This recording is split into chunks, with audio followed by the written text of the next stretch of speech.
For more than a decade, FTI has strived to become the leader in the aftermarket performance transmission and converter industry. We've joined forces with McLeod Driveline Components under the leadership of Top Fuel Funny Car pilot Paul Lee, and now have a larger distribution network, more resources, and more power.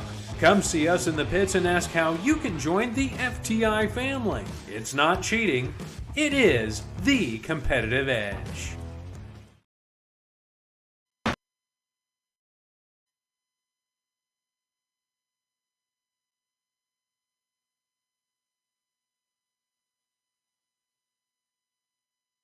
It's time for an inside look at the most powerful motorsport on the planet. WFO Radio, NHRA Nitro. This is WFO Radio. Hey everybody, WFO Radio is back, getting ready for a little Chi-Town, baby. We are heading back to Route 66 Raceway for the Gerber Collision and Glass Route 66 NHRA Nationals, presented by Peak Performance. We're going to have drag and drive. We're going to have call-outs. We're going to have Too Fast, Too Tasty. We're going to have, of course, the Route 66 NHRA Nationals back at a track, a super track, a mega track, a track that we all love. It's going to be great. We're going to be there. It's going to be awesome. Hopefully you are starting your trek right now. We have set the over-under on 1,000 miles. If you're anywhere within 1,000 miles, just like those crazies at Woodstock, everybody needs to get out there and be a part of this amazing extravaganza of speed as we reignite this market for NHRA drag racing. Boy, I got myself all hyped up on that. I'm just jazzed about this whole deal, and hopefully you are too. Camrie Caruso going to be on the show. We're going to hear from Camrie, who is going to be partaking in a couple of different races. She's going to be in the call-out race. And will she get called out? Will someone call out Camrie? Who are these guys going to call out? Dallas Glenn gets first pick. We're going to talk about that with Camrie. She's got the Tequila Commissario scheme. How's it going? She got her first win earlier this year. We spoke with her a little bit about that. It's going to be great. Camrie Caruso going to be on the show. The voice of the NHRA, Alan Reinhart, going to be joining us minutes from now. But first, I got to tell you about the people who make it possible for me to do this. We had such a great show on Ignition, the audio-only program. Such a great show. It was amazing stuff. And it's all because of these great sponsors, these people who make it possible, like Foggett. We had Steve Williams and Gary Stinnett on last week. Explain the whole deal about Foggett. And I have this can here, which I had to break into it last week, but it's a rust inhibitor, but it prevents corrosion inside your engine, and it's the perfect consistency to stick to the cylinder walls, but also go through the intake and coat everything. Go to Foggett.com. And plus, they've got a contingency program. They were laughing a little bit about Sherman Adcock, like putting him out of business with all the wins he's had. Go to Foggett.com to find out more information. Total Seal Piston Rings, the leader in ring seal technology. TotalSeal.com. Whether you were like I was last weekend watching Formula One, or whether you're like this weekend where we'll be watching Stock Eliminator, TotalSeal.com. Check them out. Whether you need one ring or a whole set of rings, they've got the best in the business. Check them out, Total Seal. Phillips Connect on board. Justin Ashley going out, getting after it. Hopefully, he says he likes the two-wide rhythm a little bit better. Yes, we are back to two-wide drag racing for the conclusion of 2023. That's what the four-wide mini season was all about. Justin, going to get out there, but Phillips Connect always wins because of the smart trailer technology. If you'd like a personalized introduction, you can email me, Joe at WFOradio.com. FTI Performance, you heard a little bit about them at the start of this show. Just look at the .90 cars, check out the big money bracket cars, and of course, Pro Modified. Oh yes, a lot of them are using FTIperformance.com. Top sportsman, top dragster. If you can make a lot of power, a lot of those drag and drive cars, you make a lot of power, but you also need reliability. You want FTIperformance.com. And then there's Bernie's Speed Shop. Have you checked out their inventory? That's all I ask. Once I've been there and I kind of saw the shop and I saw what they got going on down there, 100,000 square feet in Ocala, Florida, right near that new screenwriter, Big Daddy Don Garlitz, who's writing a movie about his life. Finally, someone, thank goodness. 100,000 square feet, exotics, muscle cars, e-bikes, all kinds of stuff. They got a great program there. The employees love it. Like I'm talking, they do all kinds of fun contests and things just to keep the team motivated. Josh Hart really coming into his own, and you can see it in his own business. So if you're going to sell a car on consignment, or if you're going to look to buy a car or do a complete frame-off restoration, or anything that has to do with building a car, check into bernies.com. Later on in the show, I'll tell you about Marvin Rodak. I'll tell you about Frank Hawley, and I'll tell you about samtech.edu. We got Camrie coming on in a few minutes. Everybody else checking in. Let's go out to Tucson, Arizona, and see what's up with Alan Reinhart. Alan Reinhart, come in. Hello there. How are you? I am doing very well. How about yourself? We are going again. An hour late. I apologize, everybody. We're an hour late. I had a cat. If you've been following the Ignition show, you know that I've had a catastrophe over here. Cat showed up. Baby cats arrived. And I found out pretty recently that the mama cat can go get pregnant again real soon, like immediately, practically.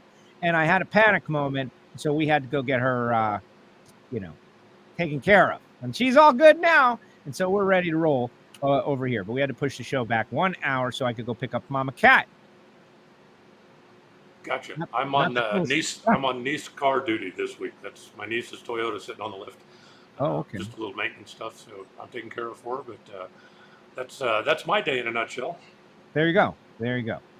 Excellent stuff. We got people checking in, of course, out there. Have a great show in Chicago. Greetings and salutations. Montana Karting saying what's up. Mark out there saying what's up. Everybody's rooting for it to be Thursday as soon as is possible. Going to be a big one. You were there last year for the regional. I was, and as some of you may have heard it, Bobby Bennett kind of broke the news on Competition Plus.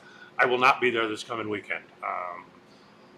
It's kind of a long story that I don't want to get into, but it's not health related. I'm completely healthy. I don't have any issues like that. But I will not be there this weekend. I've obviously spoken to my boss at NHRA about it. He understands the situation, so that's where we're at. I won't be there, but it's not health related. I'm fine. Everything's okay. Hope to have everything taken care of and be back on the road and back in business by the time we get to Epping, and that's my plan. Copy that. But you put a lot into this last year, and you really wanted to talk Chicago. We like the idea that we're reigniting this track is so important. It is, and I hate that I'm not going to be there, but circumstances came up, so that's what it is. But I do believe that it's important to get back out there. It's a tremendous facility. It's a great car market. You look at the history of the NHRA and the number of names that have come out of the Chicagoland area and the number of racetracks that have been there over the years.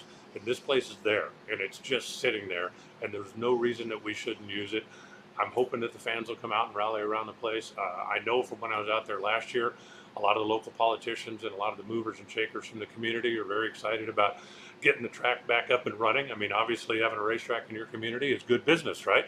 So hopefully this event goes well and this will turn into an annual thing, because I really would like to get back there again and hoping for next year. Absolutely. We have Camrie Caruso going to join us in a few minutes. Before Camrie comes on the show, let's talk about this pro stock call out. And the press conference got a little spicy last week. It was pretty interesting to see, Dallas and Hartford was joking that Dallas isn't going to pick me, but then Dallas says, no, you're not safe yet, Matt, which I thought was really cool. That those guys, they knew what was up, and they were poking fun and attacking each other and trying to figure out who was going to pick whom, etc. You got Dallas Glenn, Matt Hartford, Kyle Koretsky, Aaron Stanfield, the top four. People are going to do the picking unless things get really crazy.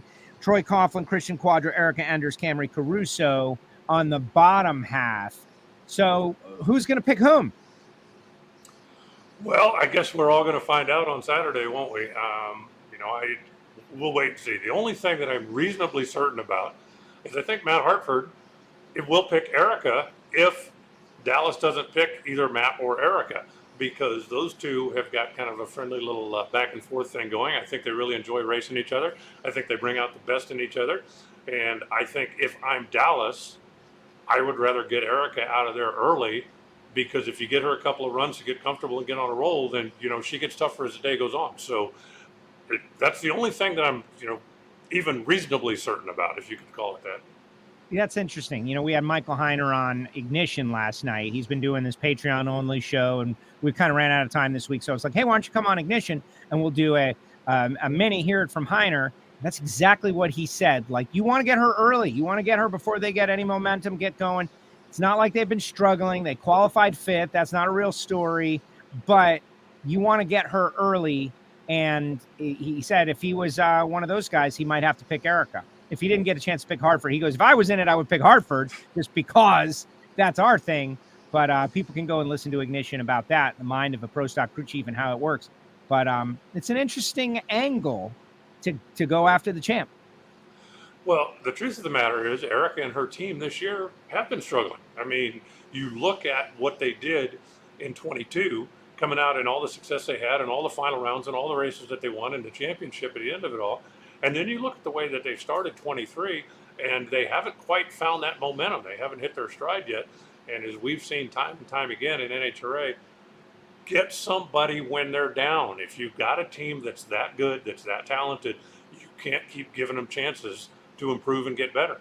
So if I've got an opportunity there, I think that's what would be my pick. And I really honestly believe that that's who Matt's going to pick.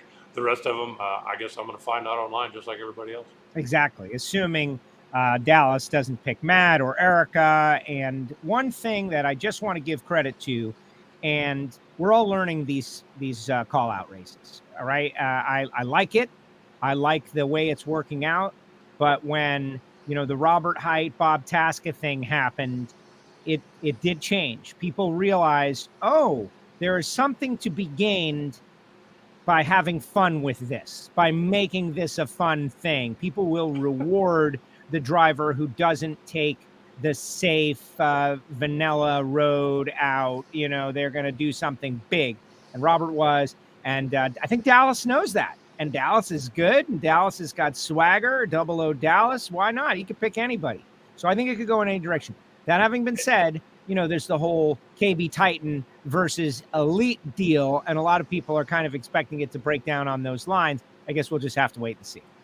Yeah, and it very well could. And I don't think Robert called out Bob because he was having fun. I think he called out Bob because he was sick of getting his butt kicked.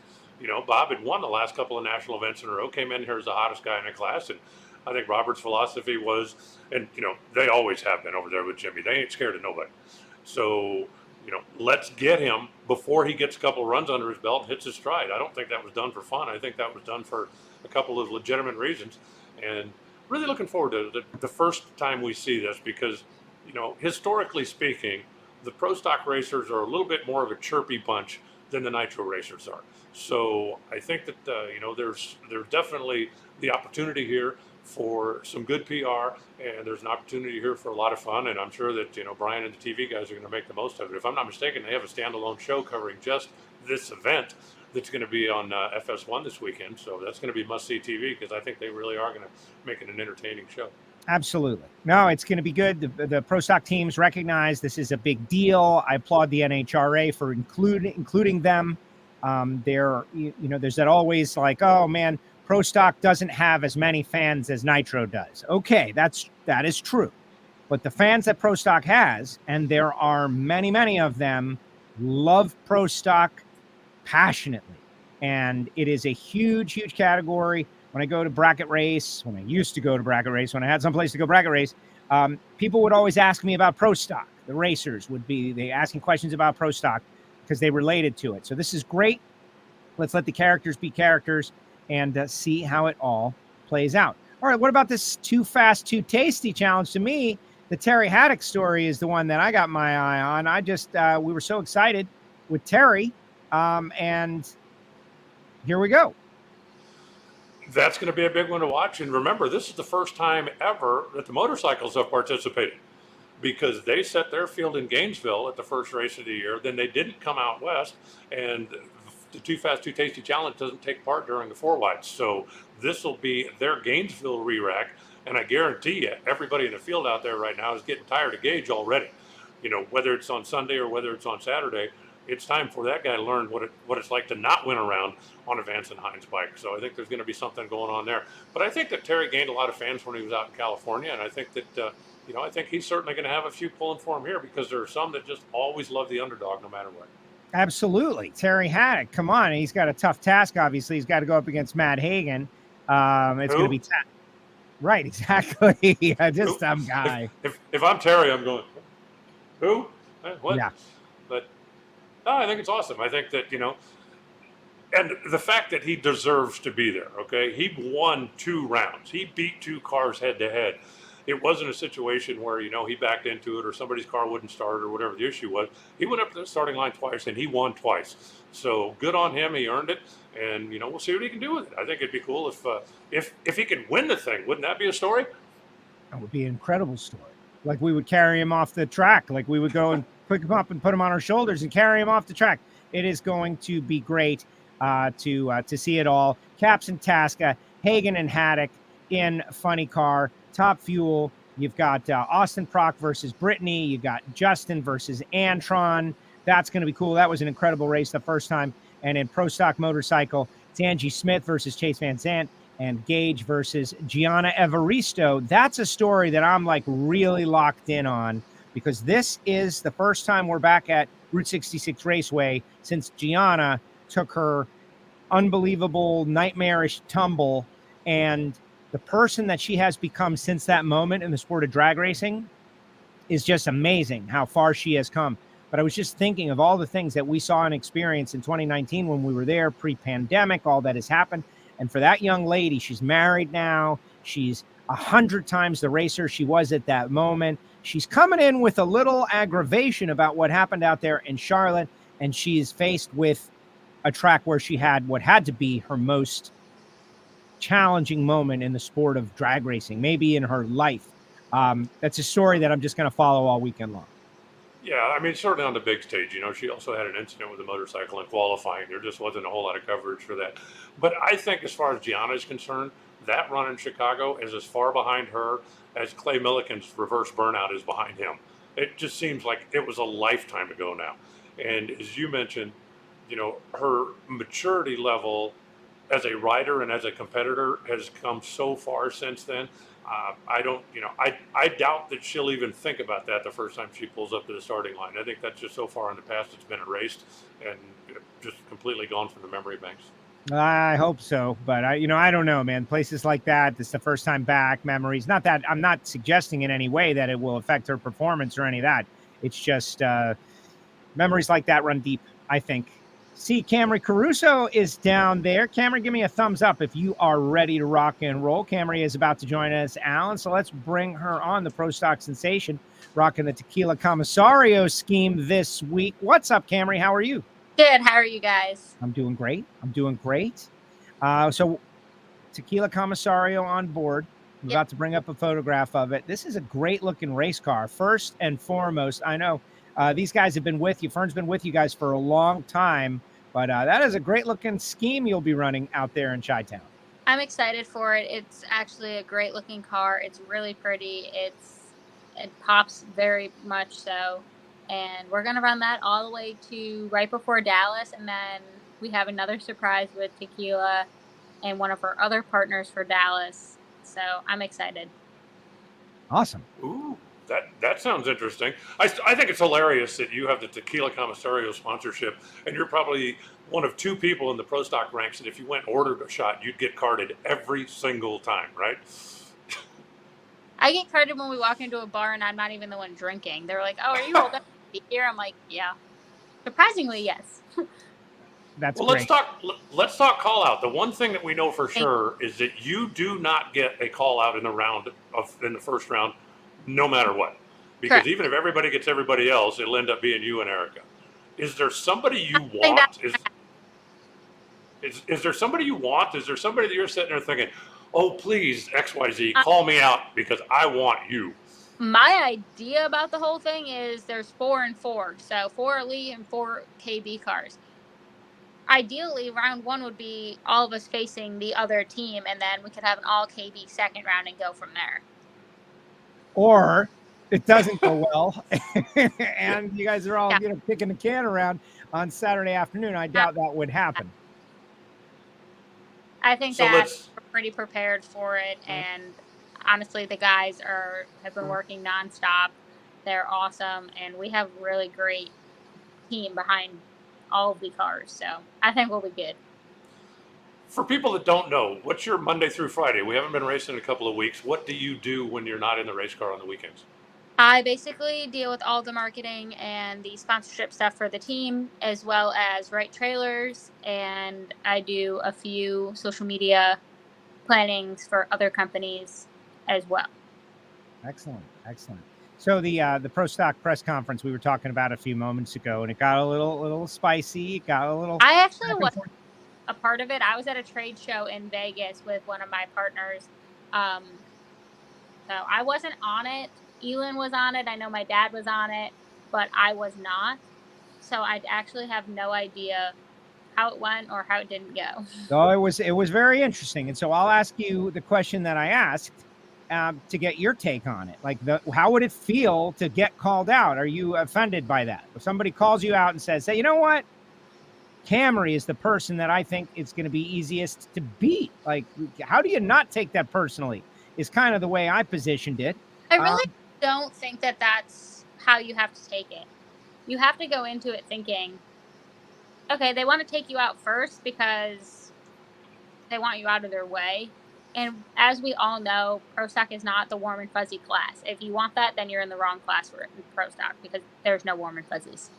So I truly think that if they call you out, you just have to take it and be like, whatever, it doesn't really matter.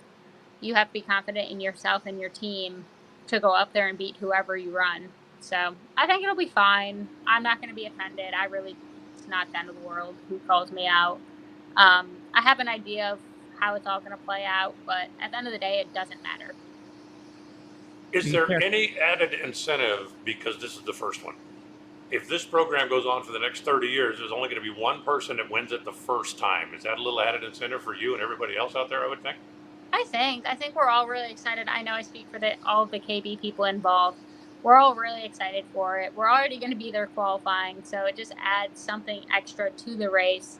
And we haven't raced Chicago in a while, so I think it's just going to be a really cool opportunity. And like you said, it's the first one, so it'll be cool to win it, have fun, be a part of it, and I don't know, there might be some drama involved.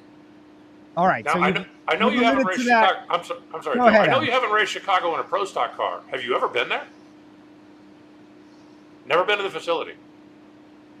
Wait till the first time you pull out under the tower and look at the place. It's pretty spectacular. I'm excited for it. It is. All right, but you've referenced it now twice, and so I got to go in and like you said, for Pro Stock's not warm and fuzzy, and you got an idea of how it's going to go, and like they're just there's a little undertone, and I've known you for a long time. Like there's a little undertone, like something's going on that we don't know what's going on, Camrie. I don't know, but I just know how certain people are in the call out. I know how other people take things. I've kind of learned that over the past few years in Pro Stock. I'm sure somebody will take offense to something. I hope so. We'll see. Yeah. Wow. Interesting stuff. All right. So let's advance to the race and let's just keep on talking about the category. Everybody, you choose to come into Pro Stock at a time when Pro Stock is most challenging. You know, we've got not that long ago, we had 14 cars showing up. Now we have 23 showing up. And it's just amazing and awesome and insane how competitive it is. And the cars we're sending home, we could have almost an 8-car consolation race. And you're right in the middle of it. No, we don't partake in trophies for everybody. No. Right. Okay. So they got to go home consolation race, Camrie. It wasn't like but what's it? No, if you don't qualify, get out. Get out. Oh my gosh. You guys are so harsh, right? Like, I don't know. Okay. But like, that's part of the problem these days. Everybody thinks they deserve a trophy.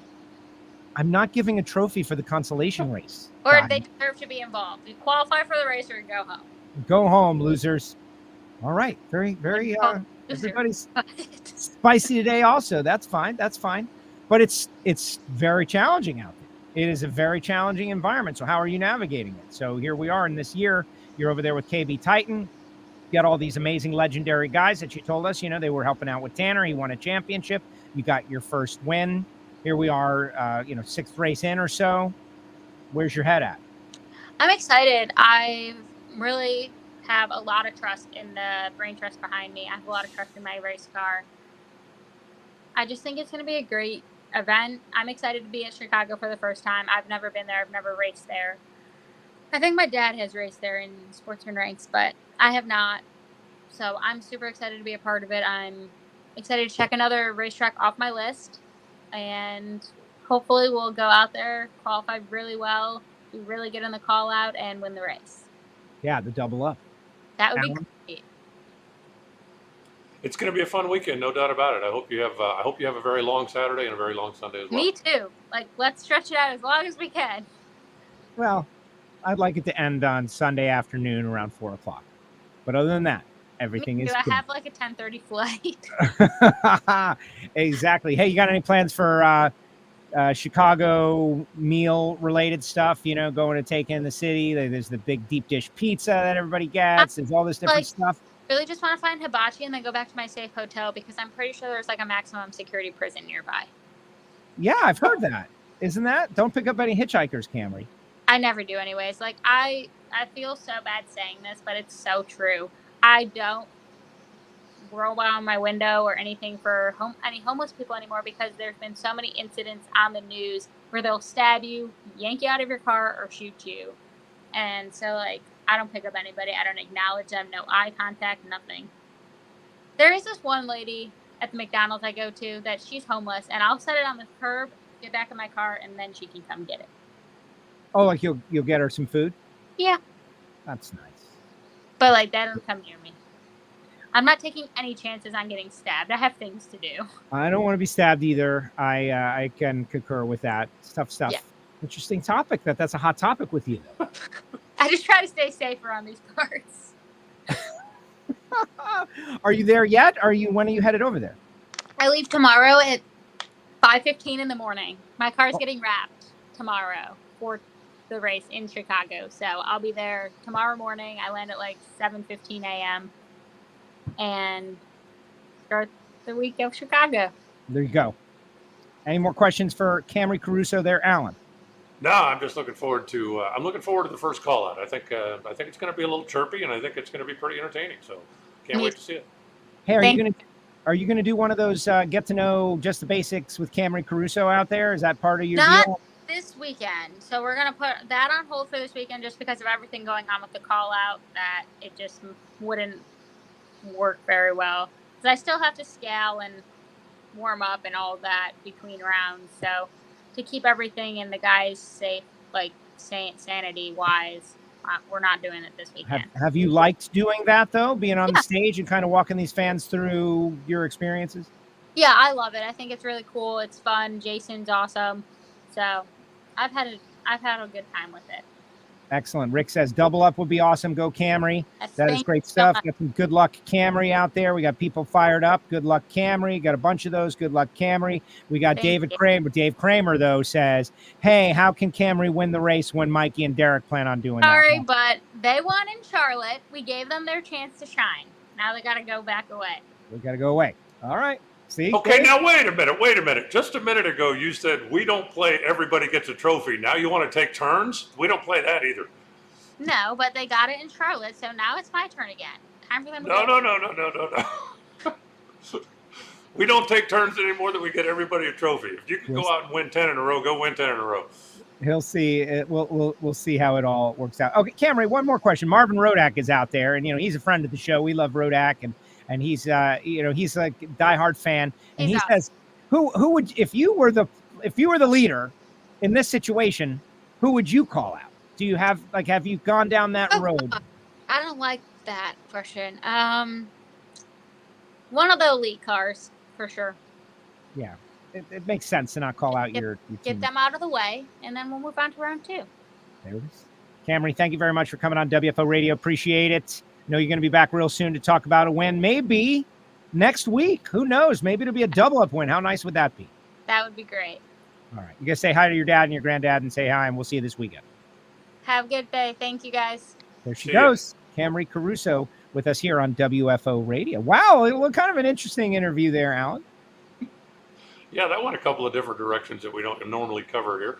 Yeah, like there's just a whole bunch of them. It's like my head is spinning, but in a very good and fun kind of way about how that all works out. But yeah, Dallas, Hartford, Kyle Koretsky, Aaron Stanfield, the top 4. And unless Dallas calls out Matt and then Kyle calls out Aaron, the rest of everybody else is just going to have to wait and see. Troy, Christian, Erica, Camrie, But like you said, we'll see who it all plays out. All right, but then there's Sunday is the race, right? The big race. My eyes been on Steve Torrence, honestly. Steve, before the final round at ZMAX, told me we're getting ready to go out there and win this race. Then he red lighted, but he's still the points leader. They've had some finals. Cars going down the racetrack. Bobby's going to be back. I'm feeling the defending race winner, Steve Torrence, going back to 2019, could go out there and have himself a really good race. Well, he certainly could. He's got himself a good race car. But you also look at, for Tony Schumacher, even though they haven't really flexed a lot of muscle, that's going to be a going home race for him. So he's got a little extra added incentive up there. Justin Ashley's been tough. Antron's been tough. There's just so many good cars out there. You look at both of the JFR cars, and I'm still waiting for Doug Coletta to bust out. I'm telling you, it's going to happen. Clay Milliken's got to win at that racetrack, and it's special for him because it's where he made his Top Fuel debut all those years ago. So a lot of people going in there with a lot of incentive, and of course that's a pretty special place. If the weather's nice, and I believe it's supposed to be, that's the kind of place we used to go to and go, okay, well, look at the weather forecast. Well, tear up the record book because the track will take anything you can throw at it. Yeah, I would imagine there's going to be some track records, and the NHRA Safety Safari is on the grounds, and they're working the track and getting it back going again, and it's just about saving this facility. Yeah, you mentioned Doug Coletta. I agree. He and Langdon, Alan Johnson and those guys over there just kind of, working their plan. Got to get right by the countdown. It's not that the regular season isn't important, but if you're trying to win a championship, you got to get right by the countdown. They're going to get some race wins. But looking at, the Antrons and Brittany's and Austins, there's just so many that are in the mix, and that's what's great. I'm excited to see TJ Zizzo, though. Like, to me, one of the people that I'm most excited to see is TJ Zizzo, Mike Kern, and I'm not exactly sure if Tobler's going to be there helping him out. I think so. And they have put so much effort. For those of you that listen to podcasts, Brian had TJ on the NHRA Insider, and they kind of went into detail about just all the work that they put into this car to make it absolutely as perfect as can be. They're not there yet, but this is the big maiden voyage. Well, and it's a home race for him. Buddy Hull's going to be there. Kyle Wurzel is going to be there. So there are a lot of, the part-time teams or the, 6, 8, 10 race a year guys that are going to be there battling it out just to make it into the field. So that puts a little added pressure on everybody as well. But, for TJ, new pipe, new stuff, they updated and upgraded pretty much everything that they had. So I expect them to come out there and run well. Normally when that car comes out of the box, it does run well. So I expect that to be a thorn in somebody's side before the weekend's over with. Yeah, definitely.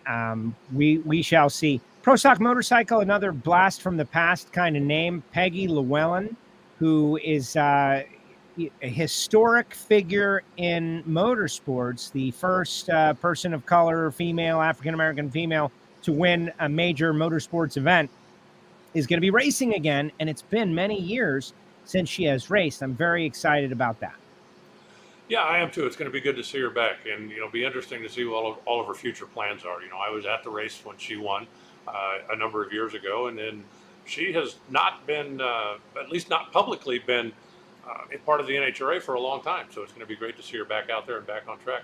Yeah, definitely. That's a historical landmark. I think she, I want to say she was ahead of her time. I don't know. It was just a milestone that came out of nowhere in drag racing when.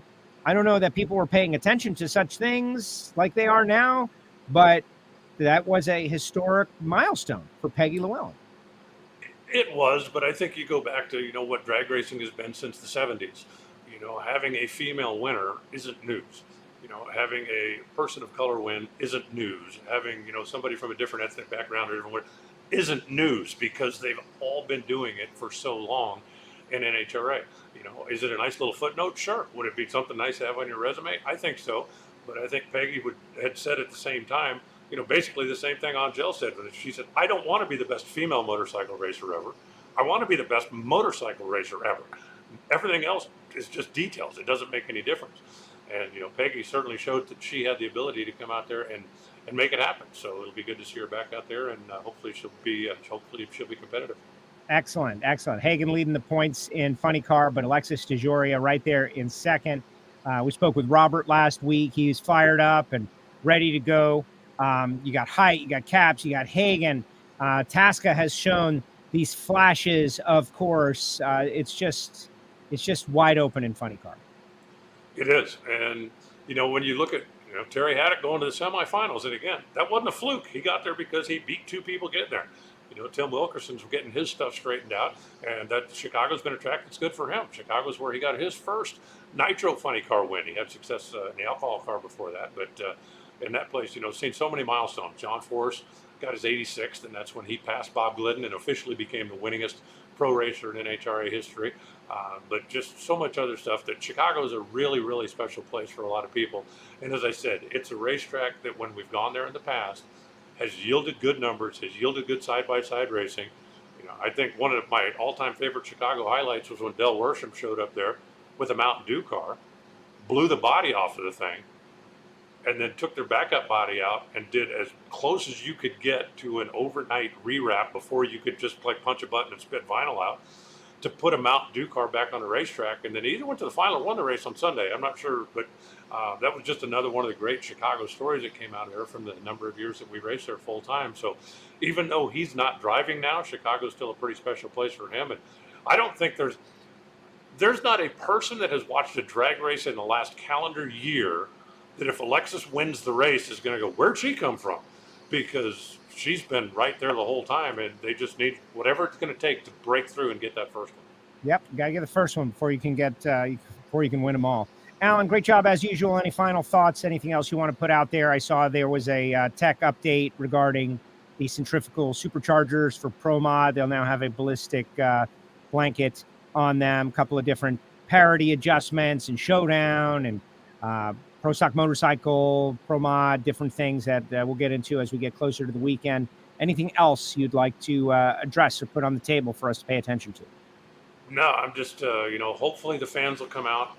Let's support the racetrack and let's see if we can bring that place back to life. As I said a year ago, Dave Moody had me on Sirius XM radio when we were talking about going back for the revival race, the division race last year.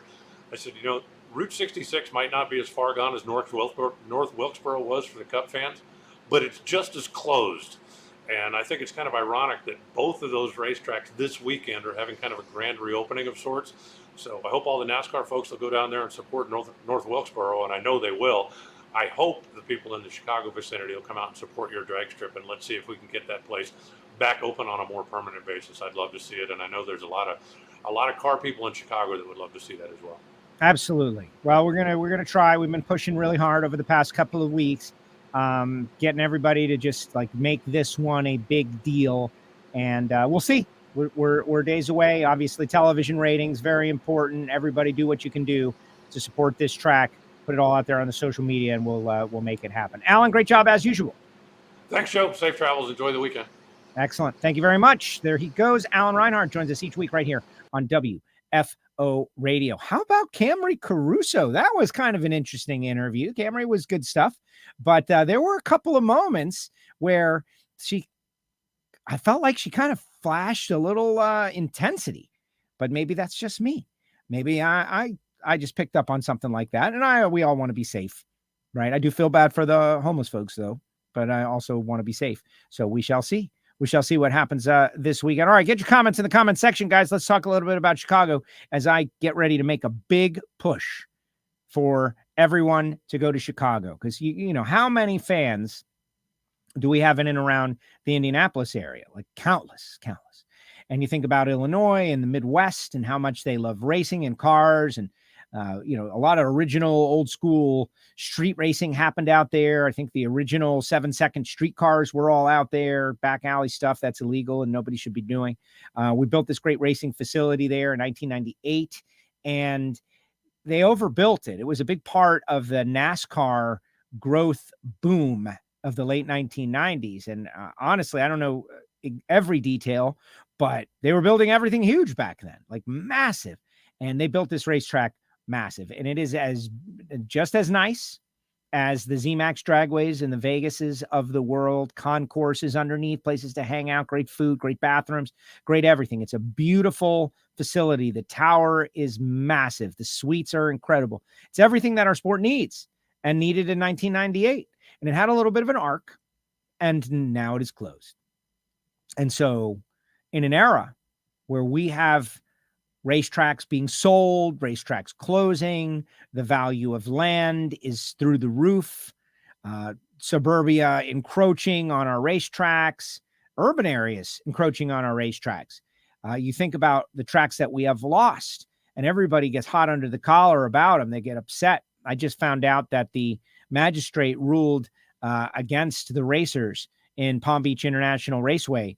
And so we're waiting to see what the commission does, and that track could be gone. We know about Bandamere. We know about Houston. We know about Englishtown. We know about Atlanta, all of these tracks that we have lost. And here you've got one that is not being encroached on.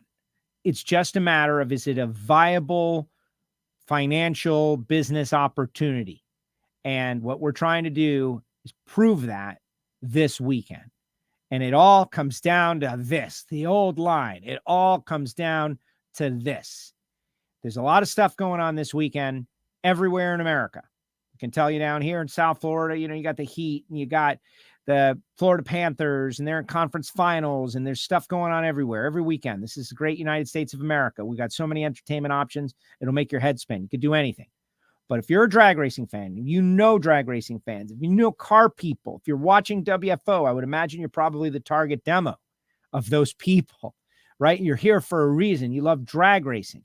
You love the personalities. You love the sport, as I do.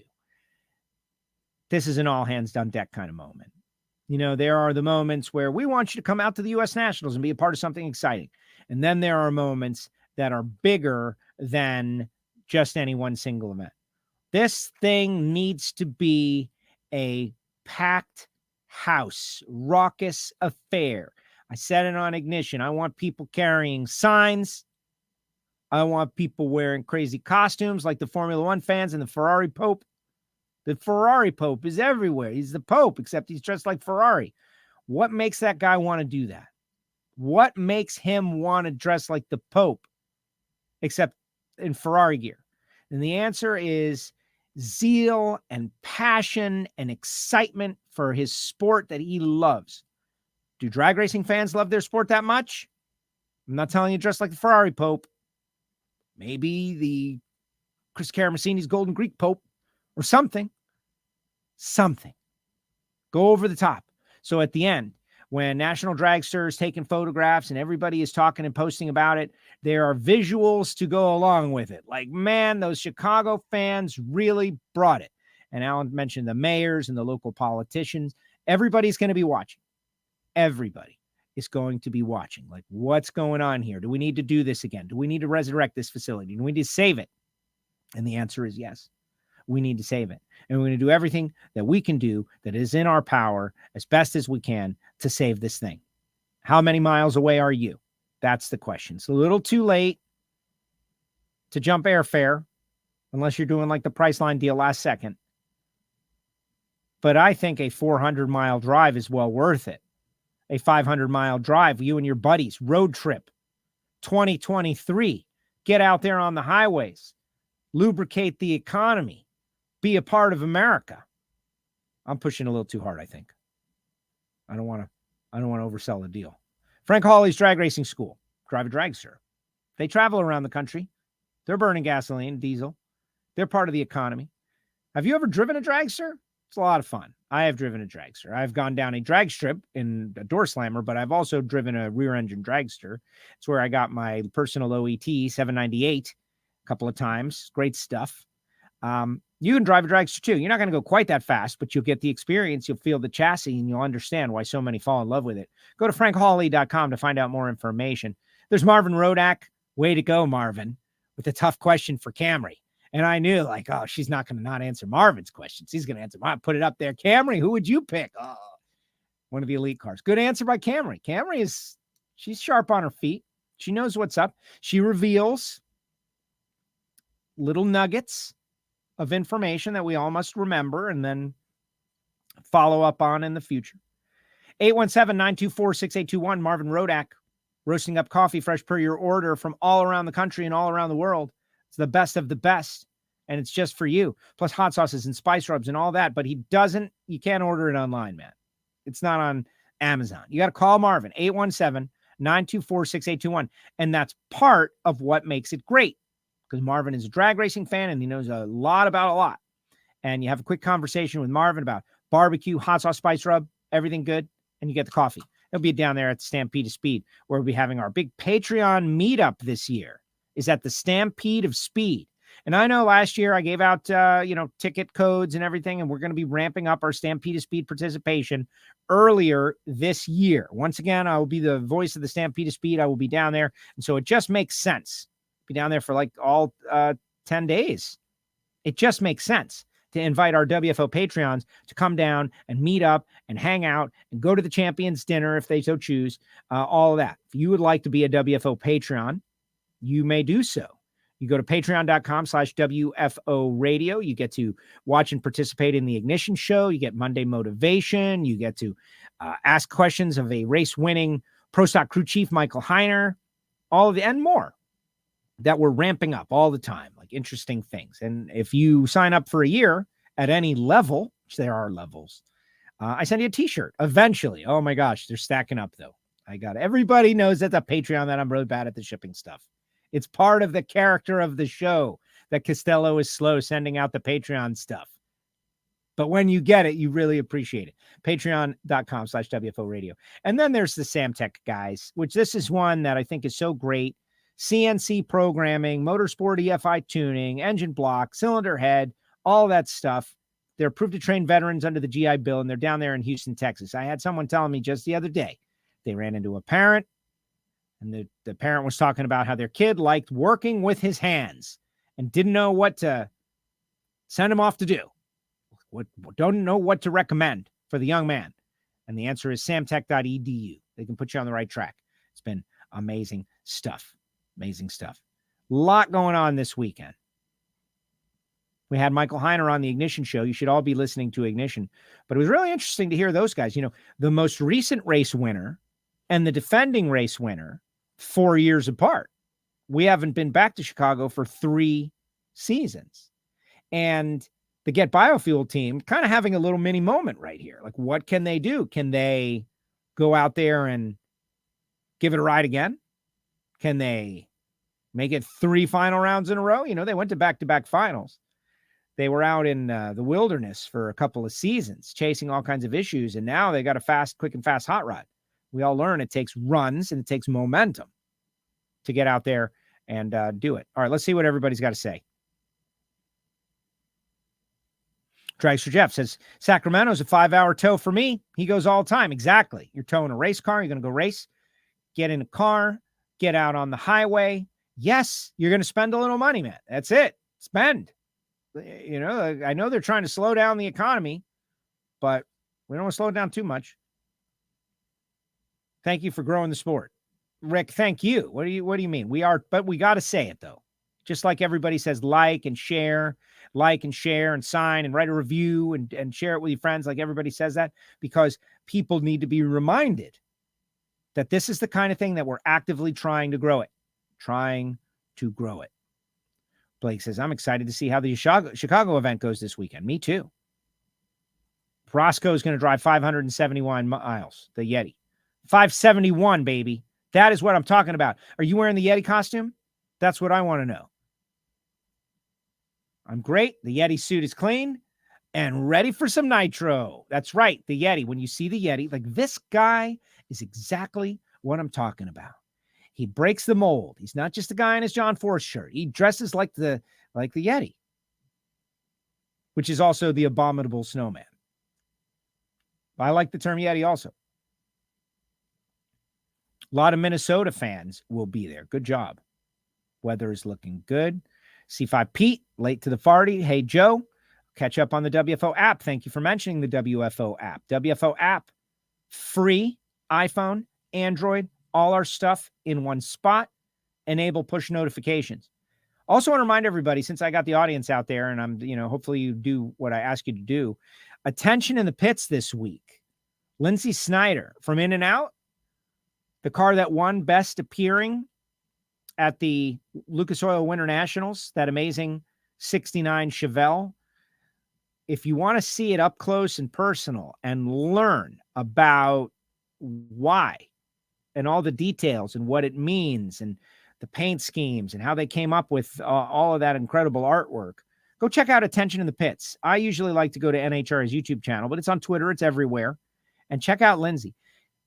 Her story is really amazing. And I felt like maybe that was the most that we have been able to, hear from her about her passion for drag racing and the connection to her family, in particular her dad, and why they got involved in the sport with In and Out, and how it's directly connected back to the days at Irwindale. Like, we covered a lot of territory all the while checking out her race car. And so go check that one out, and hopefully you would share it. Rick says, great show. Steve says, what's he say? Everyone's talking about a little bit about Alexis. Would the Western Swing schedule change if no Bandamere? I feel like it would. If there was no Bandamere, by definition, it would be changed. How would they change it? Unknown. We also know that this is the final year of Bandamere, which is very sad. Tammy's going to come on the show at some point in the future, and we're going to lay it all out. It's an interesting one. Lauren says, I remember when Erica got her first win out there at Joliet. There's going to be Blues Brothers performers. There's going to be a different track layout, like with the fans. A lot of interesting stuff. This is a big, big deal, in my opinion. We'll see. Blake is making predictions. Angie, Erica, Robert, and Brittany are my picks for the weekend in the Camping World Series. And in comp, my pick is my friend Bruno Massel. Way to go, Blake. Yeah, well, Bruno is not that's not a thick limb you're going out on there.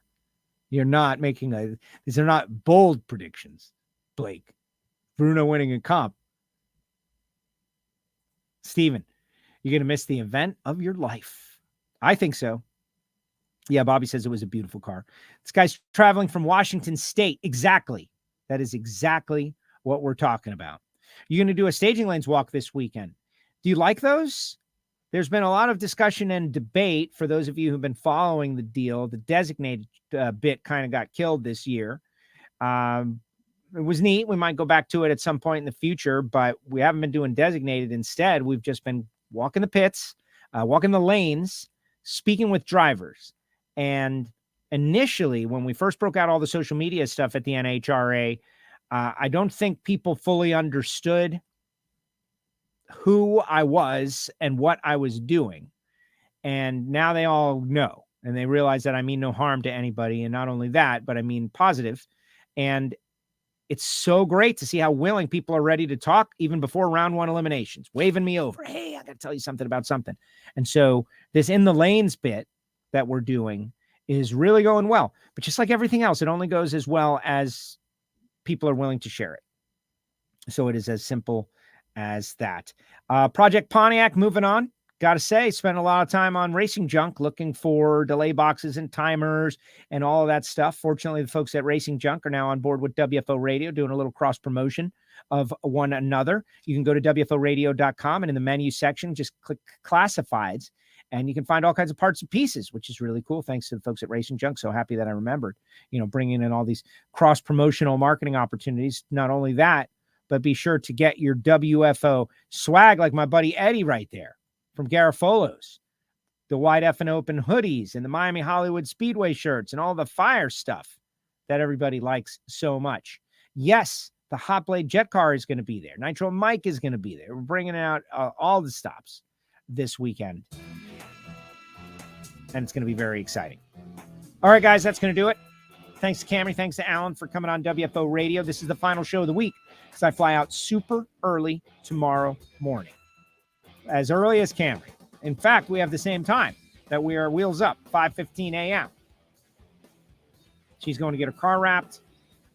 I'm a little, TCB out there in Chi-Town. I weigh by the time I get on the plane, I'm going to weigh like one something. I don't want to say what it is, but it's going to be about 8 pounds heavier when I get back. Oh, yeah. Buddy Hull made a bunch of recommendations. Everybody's making recommendations. One thing about Chicago, it's one of those races where you eat. Oh, you eat so much. Just feeding out there. The pizza and the Italian beef sandwiches and just everything that's so good. So good.